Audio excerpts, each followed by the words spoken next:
Satyabama Institute of Science and Technology, Chennai and Sriperumbudur. இனிவரும் செய்திகளை அடுத்தடுத்து பார்க்கலாம். இந்தியா பாகிஸ்தான் தாக்குதல் நிறுத்தம் அமலுக்கு வந்துள்ள நிலையில் பாகிஸ்தானின் தாக்குதலில் உயிர் நீத்த இந்திய பாதுகாப்பு படை வீரர்களுக்கு நடிகரும் மக்கள் நீதி மய்யம் தலைவருமான கமல்ஹாசன் புகழஞ்சலி செலுத்தி அறிக்கை வெளியிட்டுள்ளார். In honour of peace in memory of courage என்று தலைப்பிடப்பட்டுள்ள அறிக்கையில் எல்லை பகுதிகளை பாதுகாத்து அமைதியை நிலைநாட்டிய ராணுவ வீரர்களுக்கு புகழாரம் சூட்டியுள்ளார்.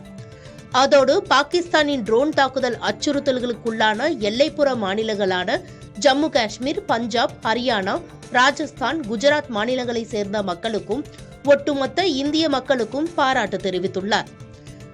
ஆபரேஷன் சிந்தூர் நடவடிக்கையின் மூலம் பயங்கரவாதத்திற்கு இந்தியா ஒருபோதும் அடிபணியாது என்ற தெளிவான செய்தியை அறிவித்திருப்பதற்காக இந்திய அரசையும் பாராட்டியுள்ளார்.